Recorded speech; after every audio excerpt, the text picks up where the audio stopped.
after death, a taboo subject, one of those topics nobody ever wants to discuss. However, it's one of those things in life that none of us, not one of us, can avoid. We're all going to die of something at some point. And wouldn't you like to know what's awaiting on the other side when you get there? God knows I would, and I know some of you would too. That's why tonight I will be picking some of the best minds to learn whether there's anything to a so-called afterlife or not.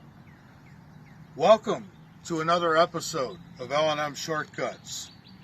I'm Michael Vera, and throughout this episode, I'll talk to the best minds on the topic of life after death. So I thought right near the top of the list would be some of these folks who I'm bringing in tonight, such as Becky Hawkins. Becky has been recording conversations at the deathbed of those she helped in hospice for many years. She shares what she calls evidence to the actual afterlife.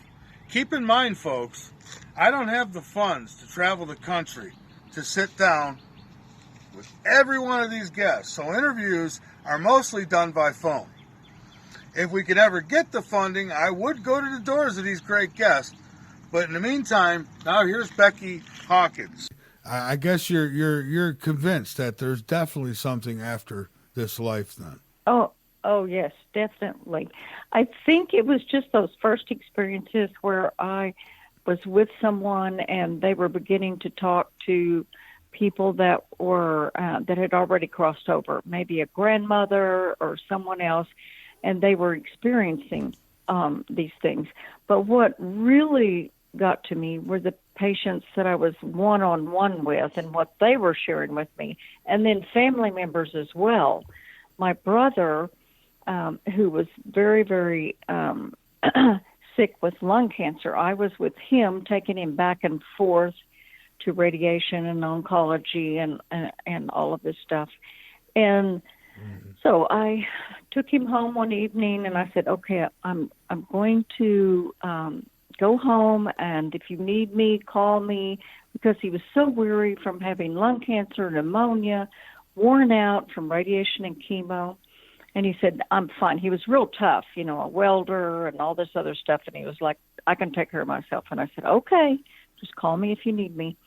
Well, he called me, and I immediately, and all I could hear him do was gasping. So I said, okay, I'm calling an ambulance. I'm on my way.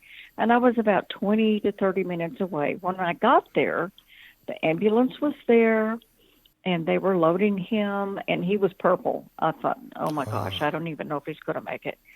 Got him to the hospital. They got him in there and began to understand that they were going to have to go ahead and start the radiation and chemo because the tumors in his lungs were wrapped around his heart, all over the place, and he was in bad shape. And so after we got him out of the hospital, I was driving him back and forth every day for radiation. And so one of those days, he tapped me on the shoulder and he said, hey, I about died at the house that night. And I looked at him and I said, well, no kidding. You were purple when I got there. And he goes, no, I about died. And because of what I've experienced with people, I said, what did you see? And he said that he was choking, and then all of a sudden he was in this bright spot and place. And our mother, who had died a few years before, was on his left side, and his best friend, who had committed suicide the year before, was on his right side. And they were both smiling, and they were just, so happy to see him and moving towards him. And he looked at our mom, he said, and said, please, I need some more time. And he said, our mother looked at him and said, then breathe, son, breathe. And she blew this breath to him, he said. And boom, he woke up and he was on the gurney. He said, what do you think about that? And I said, well, what do you think? He said, I think she bought me some time. And we did. We had a year after that to be with him before he did die. So for him to be this, tough welder, not ever talked about anything about God, Jesus, angels, whatever, to experience that gave him so much peace as he was beginning to meet his own crossing over. So, that's not a smoking gun. It is, however, some pretty damn good circumstantial evidence, if I may say so myself.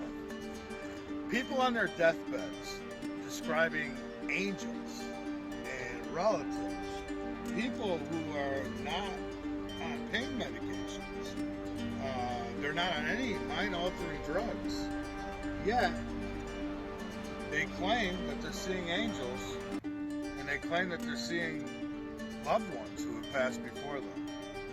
Becky caught my attention, and I needed to know more. So I continued my conversation with Becky Hawkins to see if we can get any closer to the truth. Is there life after death? So here's Becky again. I was a hospice nurse taking care of one of the most precious souls on the face of the earth I've ever experienced. He was a Pentecostal minister, and he was dying from the radiation and chemo that he had had years before that was even more caustic to what we know now. But this sweet soul was not afraid to die. He had this darling little house, and his church was over on the left and a big oak tree on the right, and his hospital bed was right in front of this big picture window where he could see both of those. And so I was visiting him, trying to help them to understand about hospice and about how we were going to try to help them through this. Well, his wife didn't want to hear it. She would run to the kitchen, and because that was her safety net, and he would say, "It's okay, Becky. She'll be all right. Talk to me. Tell me what you know. How is this going to happen?" So I got the call one day from the wife. He's dying. Hurry. I said, "Annie, I'll be there as soon as I can. Try to remember everything I've taught you. Go get the neighbor to be with you. I'll be right there." So when I got there, the neighbor ran home. Annie ran to the kitchen, and my sweet little patient sitting there in his recliner. And he was blue. And he said, "Becky, can you get me in my bed?" And I said, "Yes, sir." And I picked that sweet little fellow up, carried him to his hospital bed. I crawled in behind him, and I was holding him up. And I had my fingertips on his shoulders, just trying to get him up where he could breathe better. And he tapped my fingertips, and he said, Becky, do you see them?" And I said, "No, sir. What do you see?" And he was looking up at the ceiling, and he said, "The angels, they're all on the right, and they're all on the left." He said, "Becky, I've got to go." And he raised his hand up to the very center of the ceiling, and he said, "Oh, my Lord, my God." And he fell back against me, and he was gone. The gift of being present to that, when that holy ground is opening up all that is, the curtain is parted, and you get to be present to that. Yeah. There's so many times that I've been able to stand there and hold people and be with people as they're crossing over, and I wouldn't trade that for anything. Nothing. Because they taught me time and time again, understand how precious your days are, because we never know when it's going to be time. And then also to be so connected to whatever you believe in on the other side, because they come. They do come. I tell everybody, it's holy ground, honor it, respect it, and I always count it as an honor when I get to be there. He's one of the first people I hope to see when I cross over. Because sometimes they tell me that they see, the people, the family, Jesus, whatever. And I believe them. That man was on no pain medicine, because people say, "Oh, he must have been drugged." No, he wasn't. He wasn't on any kind of pain medicine. He wasn't even using his oxygen. He was just telling me what he was seeing. It's just, I can't begin to help people understand how precious that is to me. That not enough for you? Okay then. I then reached out to Elis Bigskov, who was searching for the soul until in 1995 she came across the work of Martinus, the Danish visionary and mystic. She found the work absolutely fascinating and thought that she had to tell the world about it. Today she lives in southern Spain and I was able to get her thoughts and best evidence for life after death. Here's Elise. The first thing that we have to realize is that we are not identical to the physical body. As you said, it's a vehicle, it's a tool, an instrument that we use as long as this instrument works. When it becomes injured through accident or illness or simply old age, we pull out. But we are not this physical body. We are identical to our consciousness, which is a field of energy. The field of energy holds all the information about the person we are.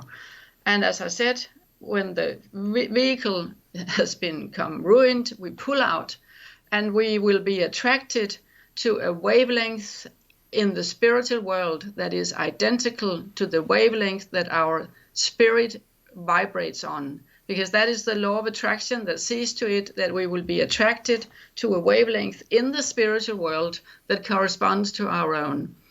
And then we have a nice long stay in the spiritual world, depending on, well, the length of the stay depends on many things.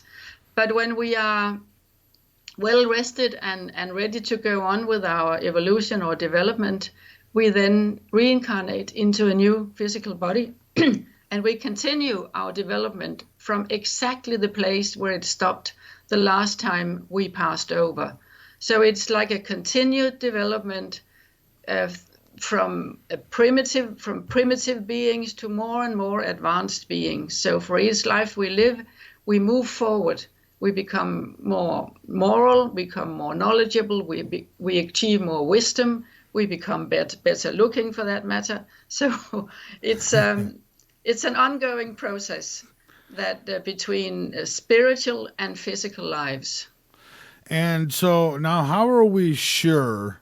And I mean, to a percentage, how much are we sure about this process? I mean, like what kind of have there been studies and that kind of thing? I mean, what do we know for certain?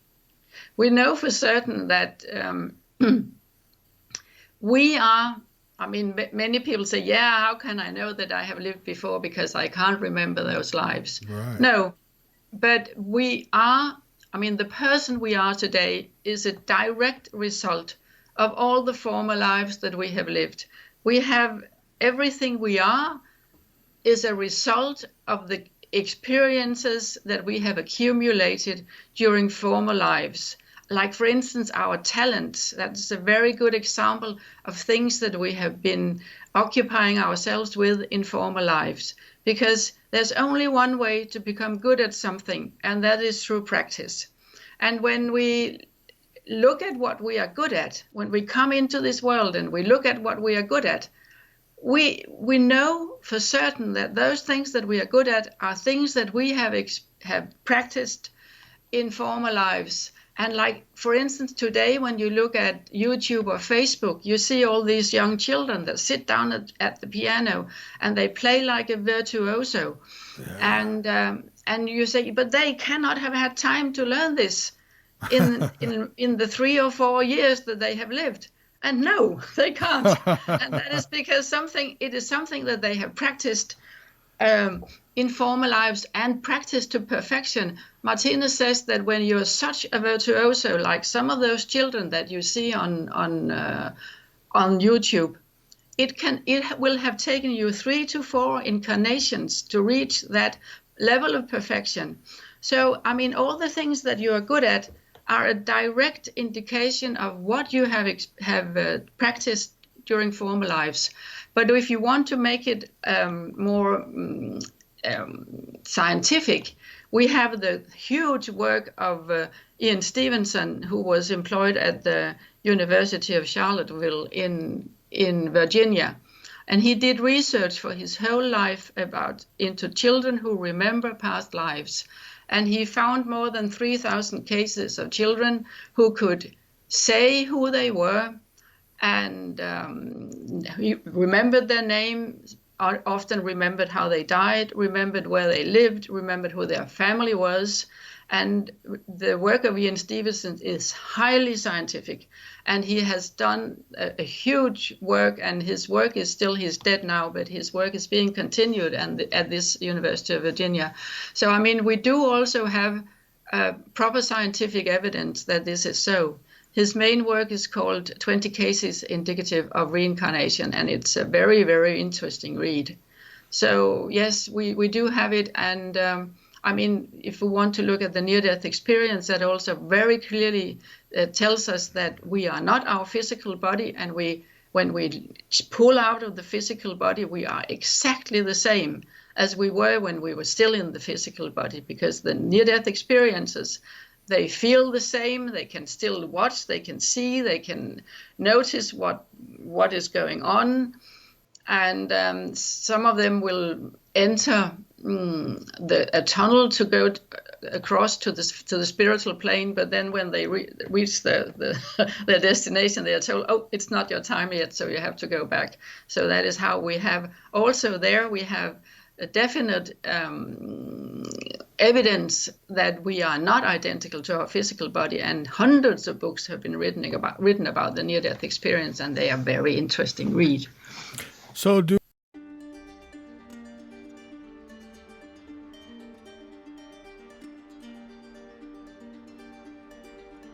by our research and has no doubt at all that when our meat suits stop working, we continue on feeling the same as we do right now. Only difference, unrestricted, able to move freely without limitations. Are you convinced yet? No, you say? I'm with you. Give me more. Give me more, right? Can never get enough of this stuff. So next, on my journey to find out if life after death is real or not, I spoke with Dynamic Dual on the topic of life after death. That Dynamic Dual is Dr. Kathy Moody and Dr. Raymond Moody. So I first asked Dr. Kathy Moody what she learned from her research, then she began to explain. What have you gathered from this? You started this in 2014, right? The Final Words Project? Mm-hmm. And in the beginning, and I hope maybe I would love to hear what were the words you heard. I always love to hear different people's experiences, if you feel comfortable sharing that later. But yeah, it started out slowly because, final words, that period is very sacred and very private. And I was not at the time connected with the university, as most traditional research is done through some kind of academic institution. So it was hard to get it started, and it began slowly. So while it was, many years ago, the process began slowly, and now we're getting a lot more transcripts. We're up to about 2,000 utterances. But it's a difficult type of data to collect, right? Because at the end of life, that has to be one of the most, if not the most sacred times. And as a linguist, I was accustomed to bringing my digital recorder to any kind of language situation, right, if I was studying language. But to have a digital recorder at the bedside of someone dying was very complex and very difficult. It's just a difficult research situation. For example, my grandmother. So when my grandmother was dying, and then I'll tell you more about what we've discovered, but when my grandmother was dying, she called me to her bedside, and she confided in me that I was her favorite grandchild. And she and I had a lot in common, and at that very moment, of course, I was very moved in her last days that she would tell me that I was her favorite. And that was a very sacred conversation we had at the end of life. Well, 6 months later, I was walking with one of my cousins, and she said kind of shyly, guess what? Grandma told me when she was dying that I was her favorite. And then my other cousin said, you're kidding me. She told me I was her favorite, right? But one of the things, right? But if I had a digital recorder at that time, my grandmother would not have had that opportunity to have had those conversations with each of us, right? So, I decided, and with the guidance of Raymond, not to have digital recorders when I collected the information, and in most cases, people would not have felt comfortable, for me to do that. So it began slowly, and we've just collected transcripts. A lot of it's been online through our website, and we ask people to give consent, and we have a number of questions. And the things that we've discovered have been really, really remarkable through interviews and through the data we've collected. First of all, people tend to speak in metaphors. We hear people start talking about trains coming or buses approaching or leaving their passport. And really they're metaphors for going somewhere else, for some kind of travel. Another thing is that people talk in ways that relate to the metaphors of their lives. So, for example, Jeffrey Holder, who is a dancer and choreographer, his very last words were arms 2, 3, turn 2, 3, swing 2, 3, down 2, 3, and then he passed on. And so the words that he used as his final words were really metaphoric and connected to his life as a dancer, right? So we see metaphors. One last example is we see people talk about the kind of metaphors that are important to their lives. So one father, as he was passing, said to the daughter, oh my, I'm seeing amazing things, and there's so many remodels for me to do. And he was a contractor. He said there's kitchenettes to be built and things. So when I say metaphors, in his case, it was that the things that he saw related to his life work and his interests. Now I'm curious as to, are these people, are they really seeing trains coming? I mean, when they're going, are they literally ready to get on a train and go somewhere else? Yeah, and that's, my sense of it is that the train, that people are like in a dream. You know how when you're in a dream at the time it seems so real. Yeah. Right? But when we wake up, we say it's not real. But when we're actually in the dream, it has a sense of being being very lucid. And sometimes our dreams are more real than our real life. So that's the sense that I've had in terms of the way people experience what they see. And then, as you mentioned, people do talk about seeing all kinds of visitors in the room. And I think Raymond could say more about, what do we know? Are those visitors for real or not? But we do know that a lot of the things people see before they die, and we've gathered in our final words research, are corroborated by what Raymond and others have discovered in terms of what people see in the near-death experiences, right? There are similarities. A lot of times people, before they die, will talk about seeing some kind of light. And of course, as I mentioned, they have to make references to travel and to going somewhere else.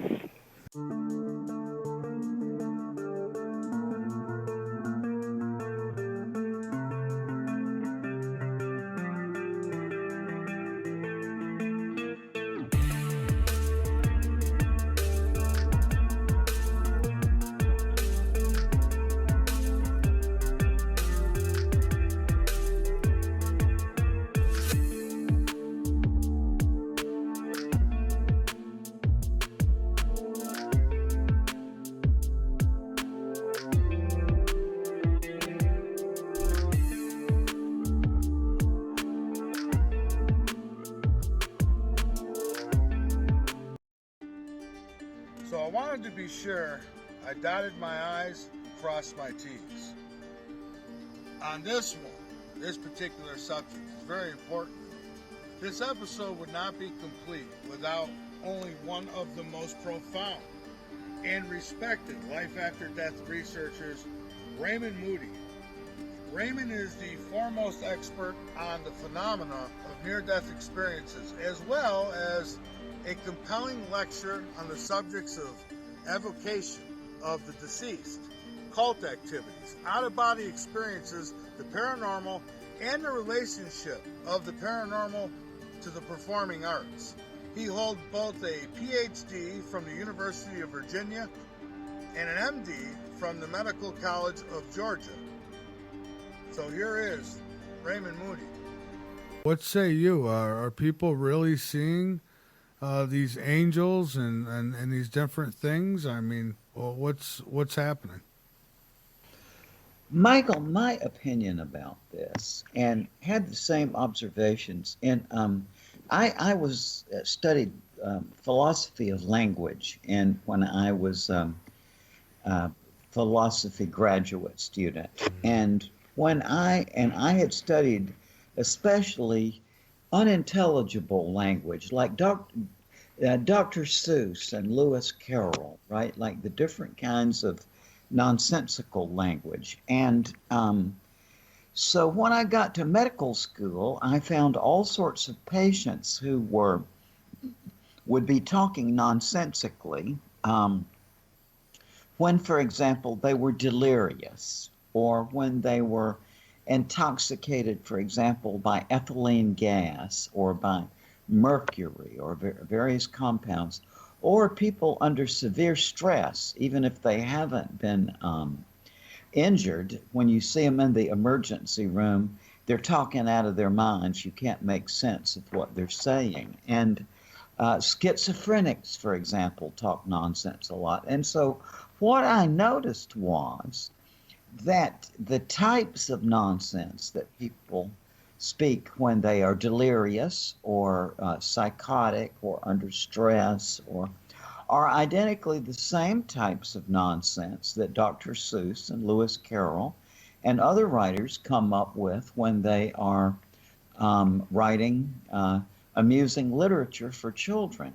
And in other words, that nonsense is nonsense, whether it is deliberate or involuntary. And likely so.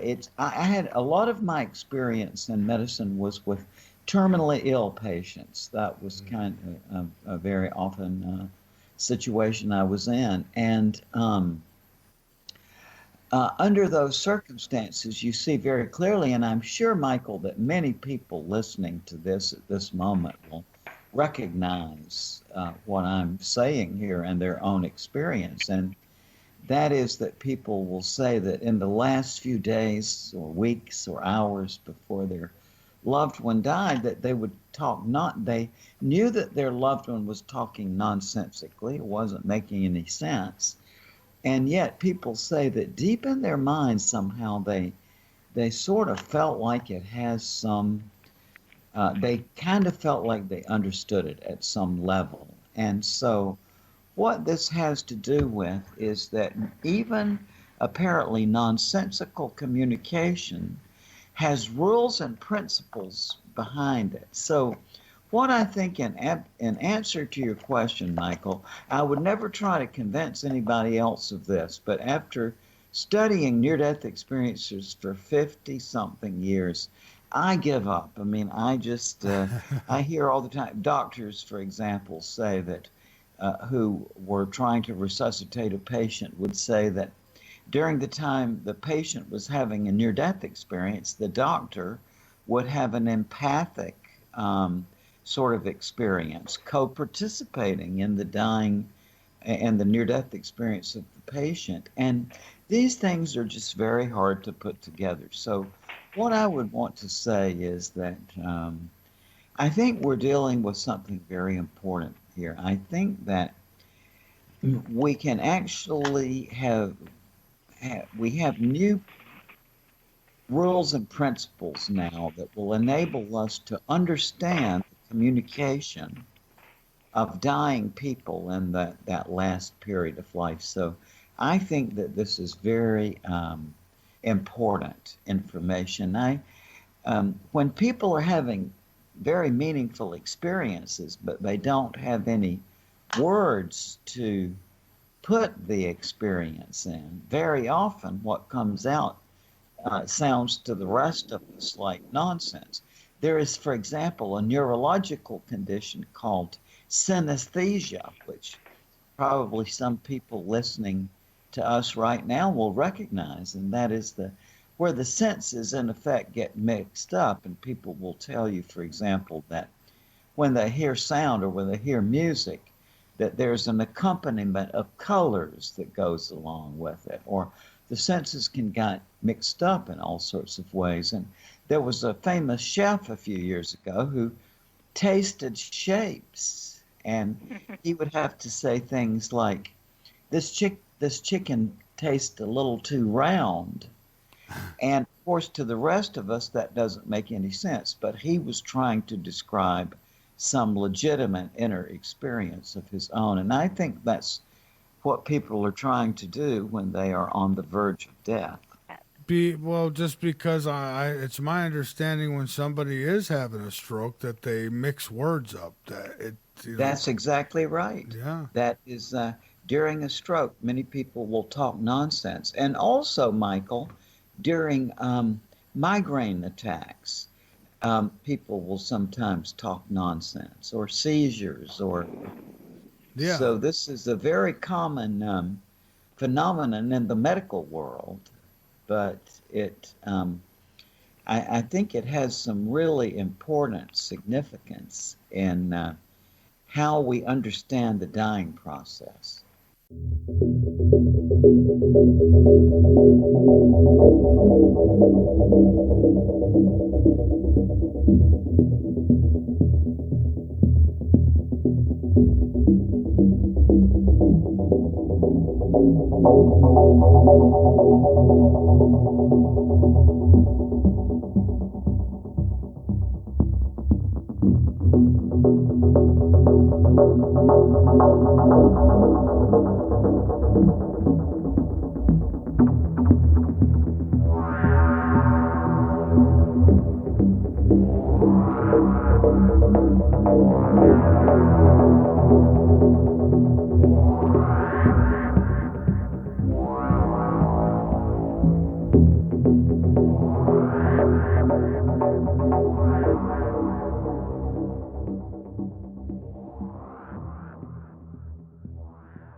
And so Raymond went on further to explain his views based on his endless work in the field.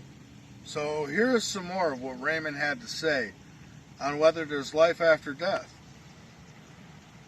In many cases where people who've been obtunded for weeks and weeks, no response from them, just suddenly in the last little while they'll just perk up and they'll be better than ever. And they go around and they say goodbye to everybody, and then they just turn over and they die. It's really an amazing thing that happens with people on the verge of death.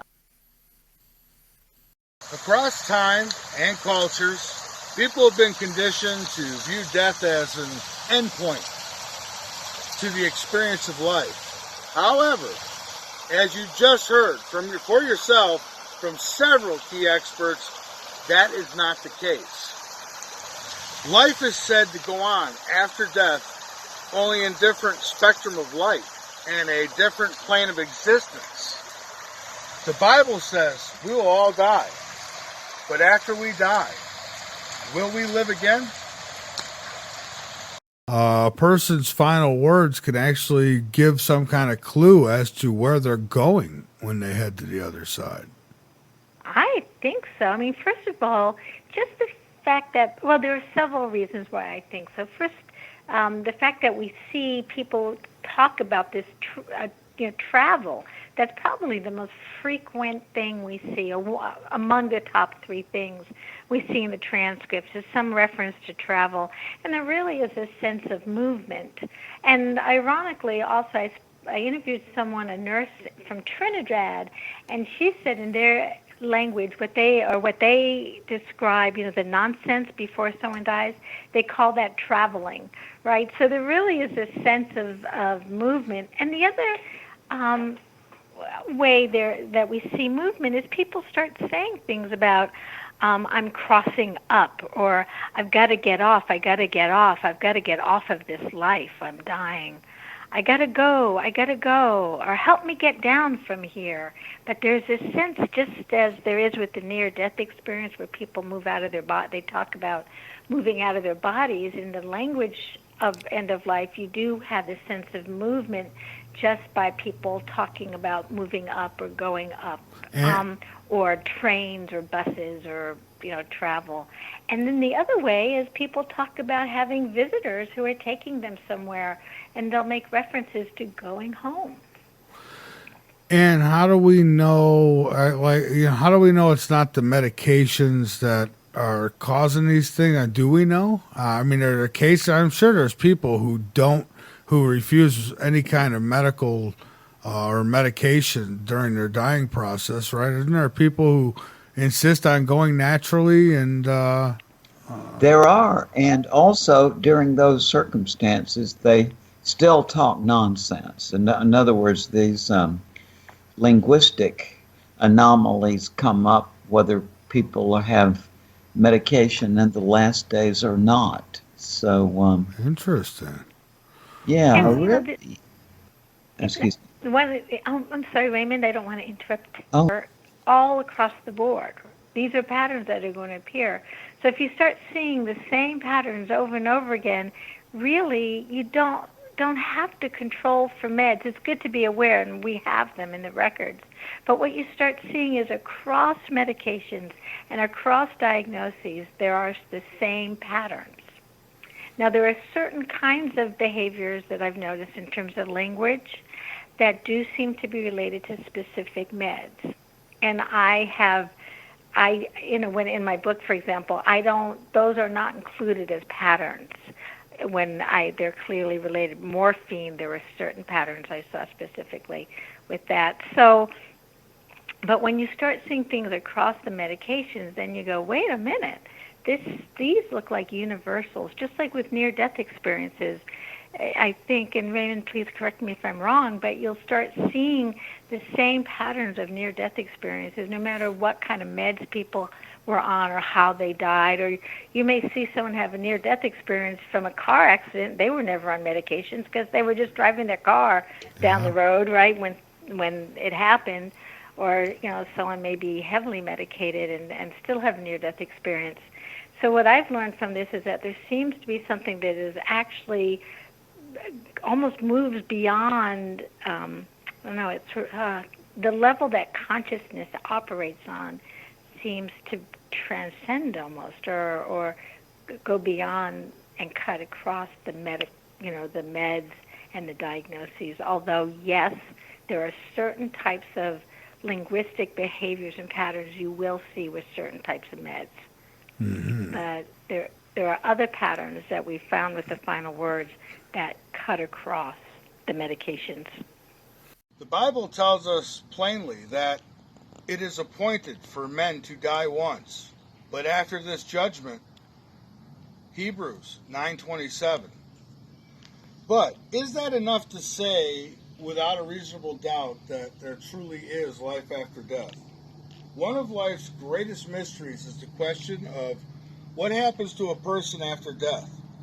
Does a dead person's soul go to heaven or hell immediately upon dying?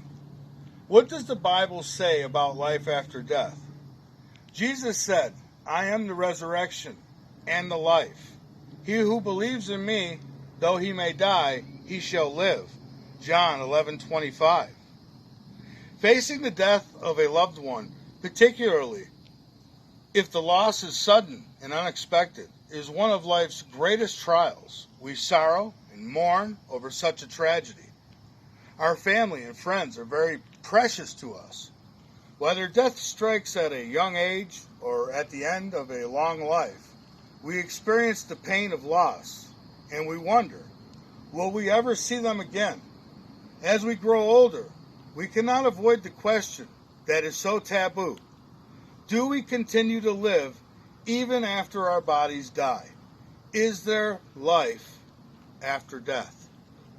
Episode, we rolled out expert testimony on life after death, and I myself have seen beyond the veil on a couple of occasions. However, what I've seen is still a mystery to me. I think I can say, yes, there is life after death. However, I can't prove it without a reasonable doubt, and until I can, I will continue to seek the answers to the greatest question never answered. Until next time, keep your eyes posted to the sky, because you never know what you might see, and keep your ears posted to this broadcast, because you never know what you might learn. I'm Michael Vera, and you've been watching LNM Shortcuts. Good night.